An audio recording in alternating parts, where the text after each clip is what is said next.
Good morning, students. Today we will continue the same chapter, the Constitution of India. In last video, we have discussed about the preamble of the Constitution. Now, in this video, we will discuss about the guiding principles, directive principles of state policy. In short, you can say DPSP. D for directive, P for principles of state, S policy P, DPSP. Okay.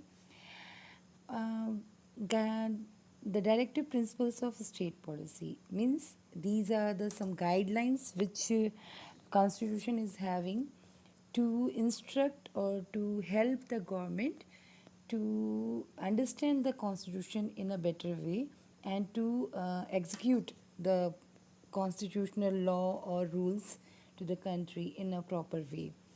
To make sure the ideas of the preamble are put into practice, the Constitution has guidelines or instructions to help governments. Okay?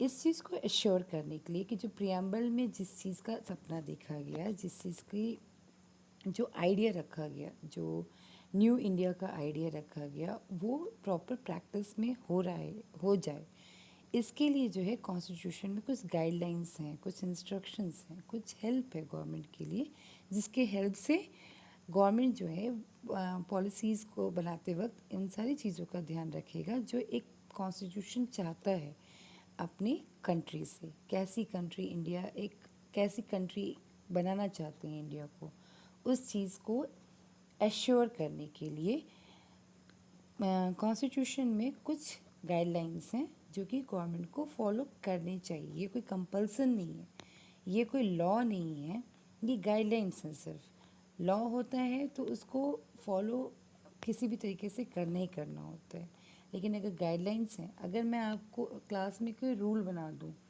कि आज से जो है class में जो है अगर 5 minutes भी कोई अगर लेट हुआ तो उसको क्लास में एंट्री नहीं मिलेगी, तो ये एक रूल हो गया, एक लॉ हो गया क्लास का कि आपको क्लास में एक लेट कमर्स को अलाउड नहीं होगा। लेकिन अगर हम ये कह दें कि क्लास में लेट नहीं आना चाहिए, ये अच्छी बात नहीं है, अगर आप क्लास में लेट आओगे तो ये आपकी पढ़ाई के लिए प्रॉब्लम क्रिएट कर सकता है, तो ये एक गाइडलाइन है जो मैं आपको दे रही हूँ, एक इंस्ट्रक्शन मैं दे रही हूँ आपको कि ऐसा आपको नहीं करना चाहिए। लेकिन उससे रिलेटेड कोई लॉ, कोई फिक्स लॉ नहीं है कि अगर आप नहीं करेंगे तो क्या क्या पनिशमेंट है या कुछ है, ये डिफाइन नहीं है। तो एक होता है लॉ, एक होता है इंस्ट्रक्शन और गाइडलाइन। गाइडलाइन मतलब आपको हेल्प कर रहा है to understand the thing in a better way, और लॉ होता है कि नहीं, किसी भी सिचुएशन में आपको उस रूल को फॉलो करना ही करना है। ओके, तो this is the directive principles of state policy. Directive principle of state policy में इसका मतलब ही यही है कि ये गवर्नमेंट को डिसाइड करता है कि उनकी पॉलिसी किस तरह की होनी चाहिए, उनका प्लान ऑफ एक्शन किस तरीके का होना चाहिए, और जजेस को भी ये हेल्प करता है, and they also help judges to understand what the constitution makers wanted for India. जजेस को इस चीज़ को समझने में हेल्प करता है कि जो कॉन्स्टिट्यूशन मेकर थे वो इंडिया को किस तरीके का कंट्री बनाना चाहते थे। Okay, there are several directive principles, some are given in the box. The directive principles are not laws, they are guidelines. Government has tried to follow the directive principles when making laws for the country. Okay, कुछ directive principles of state policy दिया हुआ है that we will discuss. Directive principles law नहीं है, ये guideline है, और government को ये कोशिश करते हैं कि जब भी वो कोई पॉलिसी बनाते हैं या प्लान ऑफ एक्शन बनाते हैं या लॉ बनाते हैं तो इन डायरेक्टिव प्रिंसिपल्स को ध्यान में रखते हुए उसको फॉलो करते हुए बनाते हैं, ताकि जो सपना देखा गया, जिस तरीके के इंडिया का सपना देखा गया, वो टूटे ना, वो कंटिन्यू रहे। Some directive principles are here. There should be equal pay for equal work for both men and women. चाहे मेन हो चाहे वीमेन हो, अगर दोनों ने बराबर काम किया है तो उनको सैलरी भी बराबर मिलनी चाहिए। ऐसा नहीं है कि अगर मेन और विमेन काम कर रहे हैं तो नहीं मेन को ज़्यादा सैलरी दे दिया विमेन को नहीं दिया, या विमेन को ज़्यादा सैलरी मिल गया मेन को नहीं मिला, ये नहीं होना चाहिए. Help should be given to people who are old, sick, disabled, unemployed, or in any other serious need. हर वो इंसान जिसको की ज़रूरत हो उसको मदद मिलनी चाहिए, चाहे वो ओल्ड हो, सिक हो, डिसेबल्ड हो, अनएम्प्लॉयड हो, या फिर कोई ऐसा इंसान हो जिसको बहुत सीरियसली की मदद की ज़रूरत हो, उसको हेल्प मिलना चाहिए. तो जब गवर्नमेंट पॉलिसी बनाती है तो उसमें इन सारे पॉइंट्स को ध्यान में रखती है कि कुछ पॉलिसीज़ अपने ओल्ड पर्सनस के लिए को ध्यान में रख के बनाया जाता है. तो ओल्ड ओल्ड पर्सनस को ध्यान में रख के बनाने के लिए तो उनके लिए पेंशन के प्रोविज़न की जाती है, और भी उनके बहुत सारे ट्रेन में टिकट्स का उनका जो है जो रेट है, जो टिकट का प्राइस है वो कम कर दिया जाता है, हाफ़ कर दिया जाता है. इस तरीके से बहुत सारी सुविधाएं जो हैं ओल्ड, सिक, डिसेबल्ड, अनएम्प्लॉयड और जो भी ज़रूरतमंद इंसान है उसके लिए गवर्नमेंट कोशिश करती है कि इस तरह के प्लान बनाए जिससे कि सबकी हेल्प हो जाए. Help should be given to the weaker and backward section of our society so that they may improve educationally and economically. जो वीकर और बैकवर्ड सेक्शन के लोग हैं हमारी सोसाइटी में, उनको इस तरीके से हेल्प प्रोवाइड करना ताकि वो एजुकेशनली और इकोनॉमिकली इम्प्रूव कर सकें, उनके एजुकेशनल स्टेटस जो है वो इम्प्रूव हो जाए, उनका फाइनेंशियल स्टेटस जो है वो इकोनॉमिकल स्टेटस वो इम्प्रूव हो जाए. इस तरीके की हेल्प जो है गवर्नमेंट देने की कोशिश करती है, देनी चाहिए उनको. Nutrition and public health for Indian citizen should be improved. सबके हेल्थ का ध्यान में रखते हुए जो भी कोशिश कर हो सके वो गवर्नमेंट को करनी चाहिए. उनके न्यूट्रिशन के बारे में, पब्लिक हेल्थ के बारे में हॉस्पिटल्स बनाने चाहिए, प्राइमरी हेल्थ केयर सेंटर्स बनाने चाहिए. इस तरह की चीज़ें उनको बनानी चाहिए ताकि लोग अगर बीमार पड़ें तो उनको प्रॉपर केयर और प्रॉपर ट्रीटमेंट मिल सके. The environment, forest and wild life of the country should be protected and improved. जो एनवायरनमेंट है हमारी कंट्री का, जो फॉरेस्ट है, वाइल्ड लाइफ है हमारी कंट्री का, वो जो है उसको प्रोटेक्ट करना और उसको इम्प्रूव करना गवर्नमेंट का काम है. हमारा एनवायरनमेंट अगर सही से नहीं रहेगा, फॉरेस्ट अगर नहीं सही से रहेगा, वाइल्ड लाइफ अगर सही से नहीं रहेगा तो हम सर्वाइव नहीं कर सकते हैं. तो हमारे सेल्फिश ही सही लेकिन हमारे सर्वाइवल के लिए एनवायरनमेंट, फॉरेस्ट और वाइल्ड लाइफ का सही होना, उसको प्रोटेक्ट करना, उसको इम्प्रूव करना बहुत ज़रूरी है होता है. इसलिए जो कॉन्स्टिट्यूशन है उसमें इस तरह का इंस्ट्रक्शन दिया गया है कि जिससे गवर्नमेंट इस तरह की पॉलिसी बनाए जिससे कि हमारे एनवायरनमेंट की रक्षा हो सके. Monuments, places and objects of historic और artistic interest should be protected. जितने भी हमारी हिस्टोरिकल चीज़ें हैं, चाहे वो कोई मॉन्यूमेंट हो, चाहे प्लेसेस हों या ऑब्जेक्ट्स हों, आर्टिस्टिक है, हिस्टोरिक है, उन सबको प्रोटेक्ट करना चाहिए. वो हमारे सोर्स ऑफ इंफॉर्मेशन है, वो हमारे हिस्ट्री की पहचान है, इसलिए उसको प्रोटेक्ट करना बहुत ज़रूरी होता है. That was the directive principle of state policy. Now we will discuss about the fundamental rights. Fundamental rights. India has great diversity in its population. The men, women, and children of India are rich and poor, speak numerous different languages, belong to many different castes and religions, and also live in various different regions. Our constitution gives to all these citizens 6 fundamental rights. The word fundamental means essential and most important. A right is something that you must have. Fundamental rights are essential and important rights that people must have in a democracy. Here are some important aspects of these 6 fundamental rights. First of all, you should understand that India is a democratic country. It is a country where people has all the rights. India एक democratic country है और यहाँ के लोगों को सारे rights हैं. एक ऐसी कंट्री जहाँ पे सबको कुछ अपनी आज़ादी से बोलने का, अपने विचारों को व्यक्त करने का, अपने रिलीजन को फॉलो करने का, अपनी लैंग्वेज को बोलने का, यूज़ करने का, अब अर्न करने के लिए हर चीज़ का फ्रीडम मिला है। यहाँ किसी की भी फ्रीडम को स्पॉइल नहीं किया जाता है, डिमोलिश नहीं किया जाता है। तो इन सब चीज़ों को ध्यान में रखते हुए कॉन्स्टिट्यूशन में कुछ फंडामेंटल राइट्स दिए गए। फंडामेंटल मीन्स होता है जो बिल्कुल ज़रूरी है और सबसे ज़्यादा इम्पोर्टेंट है, दैट इज़ फंडामेंटल।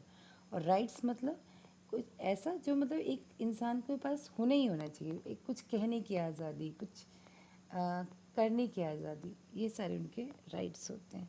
ठीक है, तो फंडामेंटल राइट्स के बारे में क्या है कि इंडिया जो है एक बहुत ही डाइवर्स कंट्री है। डाइवर्स कंट्री मतलब यहाँ पे जो पॉपुलेशन है, एक तो पॉपुलेशन बहुत ज़्यादा है, ऊपर से जो पॉपुलेशन है उसमें डाइवर्सिटी बहुत ज़्यादा है। हर रीज़न का आप देखोगे, कश्मीर के लोग जो हैं साउथ के लोगों से डिफरेंट होते हैं, नॉर्थ ईस्ट के लोग नॉर्थ इंडियन से डिफरेंट होते हैं, नॉर्थ इंडियन साउथ इंडियन से डिफरेंट होते हैं। तो हर इंसान एक दूसरे से अलग होता है। आप अपने क्लास में ही देख लो, क्लास में अगर अलग अलग शहर से लोग आए हुए तो अलग अलग शहर के लोग अलग अलग तरीके से होते हैं। मतलब हर सबका लैंग्वेज अलग होता है, खाने पीने का स्टाइल अलग होता है, कपड़े पहनने का स्टाइल होता है, सब कुछ अलग होता है। लेकिन इतना होते हुए भी वो सब एक कंट्री से एसोसिएटेड होते हैं, जो कि है इंडिया। इंडिया जो है वो किसी में भी डिफ्रेंशिएट नहीं करता, सबको इक्वल मान के चलता है, चाहे वो मेन हो, चाहे वेमेन हो, चाहे चिल्ड्रन हो। और ये मेन वेमेन एंड चिल्ड्रन, चाहे वो पुअर हो या रिच, चाहे कोई भी लैंग्वेज बोलते हो, चाहे किसी भी कास्ट से बिलोंग करते हो, चाहे किसी भी रिलीजन से बिलोंग करते हो, या किसी भी रीजन से बिलोंग करते हो। रिलीजन मतलब धर्म, रीजन मतलब जो एरिया जिस एरिया में वो रहते हैं। तो किसी भी रीजन रिलीजन से बिलोंग करते हो, लेकिन सबको इक्वल माना गया है। और एक ही कॉन्स्टिट्यूशन है। Our constitution gives to all these citizen 6 fundamental rights. और ये जो हमारा कॉन्स्टिट्यूशन है ये सारे सिटीजन्स को 6 फंडामेंटल राइट्स देता है। Right to equality, right to freedom, right against exploitation, right to freedom of religion, cultural and educational rights, and right to constitutional remedies. Now we will discuss these rights one by one in brief. Okay, first one is right to equality. Right to equality means समानता का अधिकार, हर कोई equal है। All citizens are equal before law. जो law है उसके before, उसके सामने हर सिटीजन, चाहे वो रिच हो, चाहे पुअर, चाहे किसी भी कास्ट का हो, चाहे किसी भी रिलीजन का हो, सारे के सारे इक्वल होते हैं। No difference should be made between men and women, rich and poor, or between people who belongs to different religions, castes or reasons. Law के सामने सभी इक्वल हैं, चाहे वो मेन हो, चाहे वेमेन हो, चाहे रिच हो, चाहे पुअर हो, चाहे वो किसी भी रिलीजन का हो, कास्ट का हो, रीजन का हो, सब एक है, इक्वल है। ठीक है। Untouchability, the untouchability system, in the practice in the caste system where people belong to some caste are considered to be untouchables, is abolished and practicing it is forbidden. Okay, untouchability means छूआछूत। मतलब जब कभी बहुत पहले के समय के में ऐसा होता था कि अगर कोई कास्ट है, किसी कास्ट के लोग किसी पर्टिकुलर कास्ट के लोगों को ना छूना पसंद करते थे, ना उनके साथ भेदभाव करते थे, उनके छूने पे पाप लग जाएगा, इस तरह की बातें किए करते थे, जो कि सही नहीं था। तो हमारे कॉन्स्टिट्यूशन में राइट टू इक्वलिटी है। इसका मतलब हम किसी को किसी की कास्ट के हिसाब से जज करके उसको अनटचेबल्स नहीं मान सकते हैं। तो इसको पूरी तरीके से एबॉलिश मीन्स ख़त्म किया, तो पूरी तरीके से इसको ख़त्म कर दिया, इसकी प्रैक्टिस को बिल्कुल बैन कर दिया, ख़त्म कर दिया गया। और ये माना गया कि हर इंसान एक दूसरे के बराबर है। ओके, तो लॉ के सामने ये इक्वल हैं। दूसरी बात, अनटचेबिलिटी बिल्कुल प्रैक्टिस में नहीं होगी, उसको बैन कर दिया गया।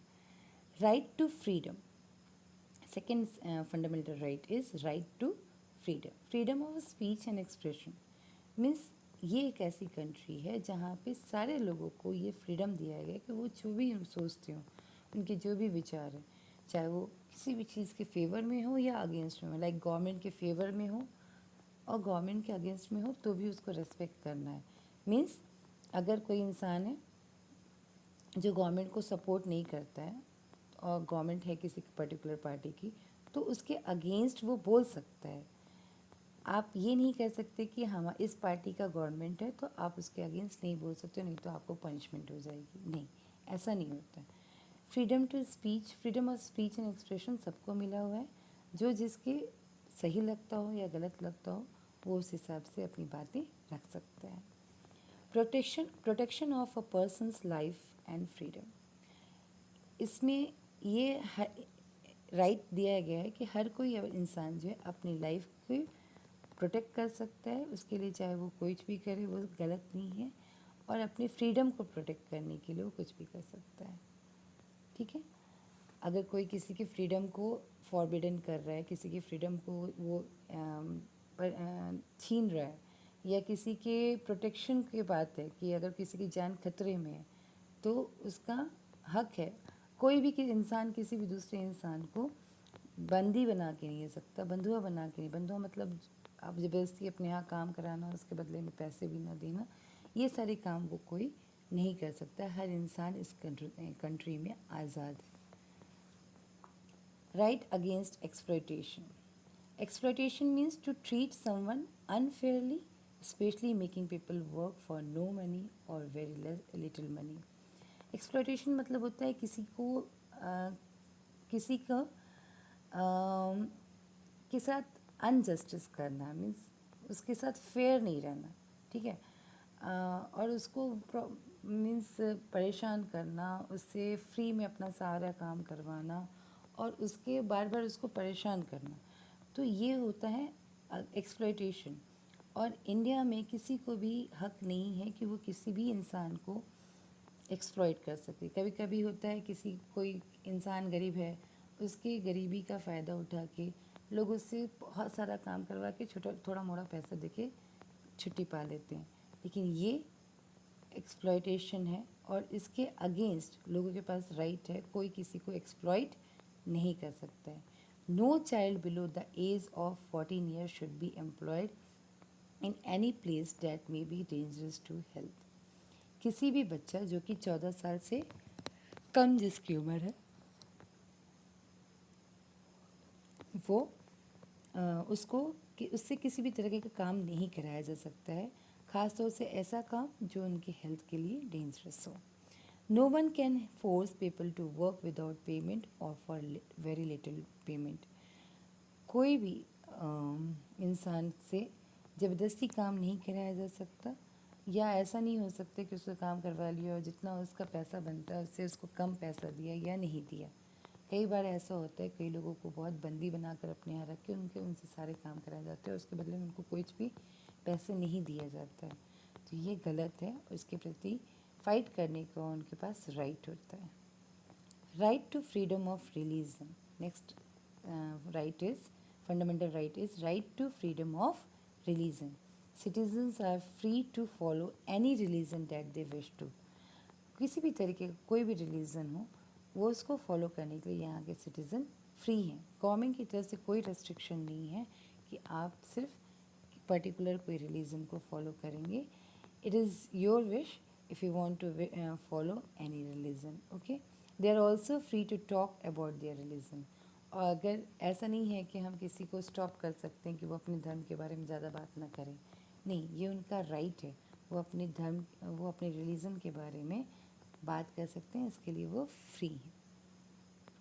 Next is cultural and educational rights. Every community has the right to preserve, protect, and develop its own culture. Culture means a community's traditional way of doing things, their dress and food, their art, music, dance and literature, their language and their religion. Her community का ये right है कि वो अपने culture को protect कर सके, preserve कर सके और डेवलप कर सके। कल्चर का मतलब होता है जो लोग ट्रेडिशनली जो भी सारे काम करते हैं, जैसे कपड़े पहनते हैं, जैसे खाना खाते हैं, art, music, dance, literature, language, ये सब उनके कल्चर का पार्ट है और उसको प्रोटेक्ट करना उनका राइट होता है. Interest of citizens belonging to minority groups, including their rights to set up schools and colleges, are protected. A minorities group is a smaller group within a larger group. Interest of citizens belonging to minority groups, including their rights to set up school and colleges. जो भी minorities हैं उनके interest के लिए, उनके welfare के लिए school, colleges और ये सारी चीज़ों को इस्टेब्लिश किया जाता है और उनको प्रोटेक्ट किया जाता है. A minority group is a smaller group with a larger group. अब यहाँ पे one word is coming minority. तो what is the meaning of minority? Minority means a group, a smaller group within a larger group. एक बड़ा सा group है, उसमें अगर एक पूरी क्लास है, पूरी क्लास में आप 2-3 लोगों का एक फ्रेंड सर्किल है, तो वो आप माइनॉरिटी में हो. तो एक बड़े से ग्रुप के बीच में एक छोटे से ग्रुप का जो वैल्यू होता है उसको कहते हैं माइनॉरिटी. ठीक है. तो माइनॉरिटी के वेलफेयर के लिए जो भी काम बन सके उनकी राइट है कि उनको, उनके लिए कॉलेजेस इस्टेब्लिश हो, उनके लिए स्कूल्स इस्टेब्लिश हो, ये सारे उनके राइट्स हैं. Right to constitutional remedies. Remedy means to improve difficult situation. किसी भी डिफ़िकल्ट सिचुएशन को इम्प्रूव करना और उससे ओवरकम करने को रेमेडी कहते हैं. So the next right is right to constitutional remedy. Means एक बार कॉन्स्टिट्यूशन बन गया, वो उस समय जिस समय बनाया गया उसके सिचुएशन के अकॉर्डिंग बनाया गया था. अभी बहुत सारी चीज़ें चेंज हो गई हैं, तो क्या वही पुरानी कॉन्स्टिट्यूशन चलता रहेगा? नहीं. हम जब भी ज़रूरत महसूस होगी तो उसमें कुछ चेंजेस भी, रेमेडीज़ भी किए जा सकते हैं. The right allows citizen to go to court if any of other fundamental rights are being disregarded or taken away in any manner. जो सिटीजन्स हैं वो अलाउड हैं कि वो फंडामेंटल छीन जाने के बाद जो है, अगर कोई उनके फंडामेंटल राइट्स को अवॉइड कर रहा है, इग्नोर कर रहा है या डिसरिगार्ड कर रहा है, तो उसके अगेंस्ट वो एक्शन ले सकते हैं. ठीक है, वो कोर्ट जा सकते हैं.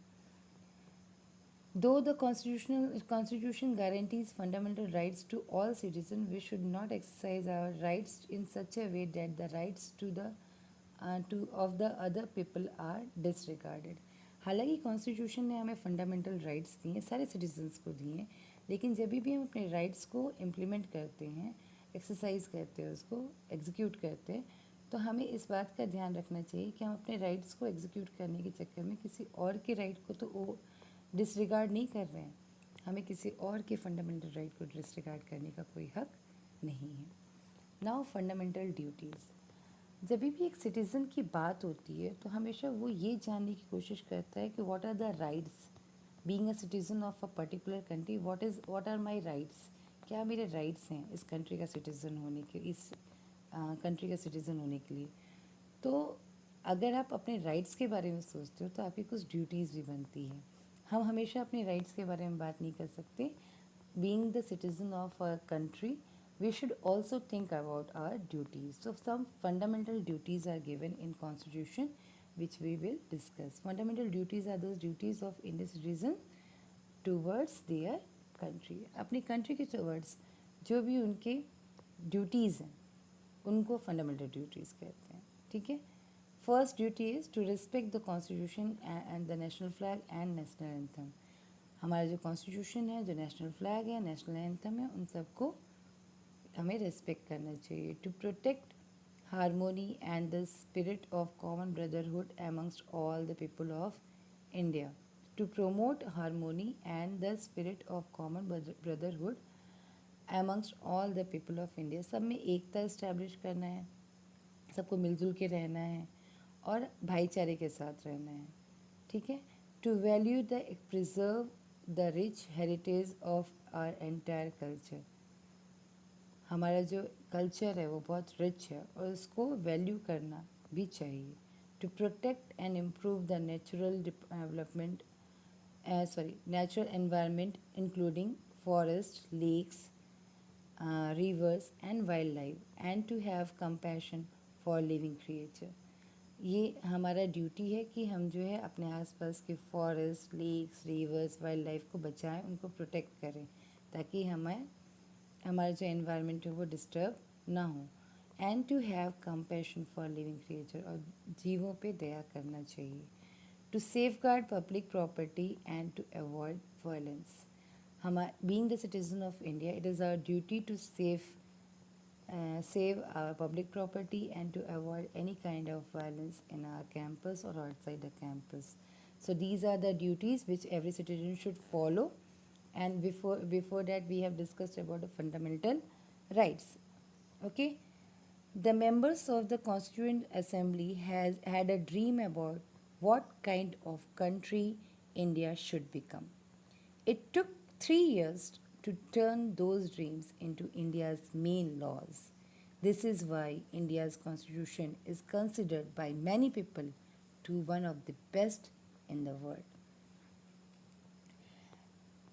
जो भी कॉन्स्टिट्यूएंट असेंबली के जो भी मेंबर थे, उन्होंने अपने आने वाले इंडिया के बारे में बहुत सारे सपने देखे थे, और उन्हीं सपनों को पूरा करने के लिए उन्होंने 3 साल का समय लगा दिया इस सपने को पूरा करने के लिए, और उन सपनों को लॉज के फॉर्म में पब्लिक में लाने के लिए. हमारे कॉन्स्टिट्यूशन जो है वो इसीलिए इसको 3 साल लगे, तो हर एक पॉइंट, हर एक पहलू पे ध्यान रखा गया है, हर एक एस्पेक्ट को ध्यान में रखते हुए इस कॉन्स्टिट्यूशन को बनाया गया है. इसी वजह से जो कॉन्स्टिट्यूशन ऑफ इंडिया है वो one of the best constitution है पूरे वर्ल्ड में. Like this we have completed our chapter, and next time I will send you the pictures of the exercise, questions, answers and exercise I will send. Thank you for watching this video.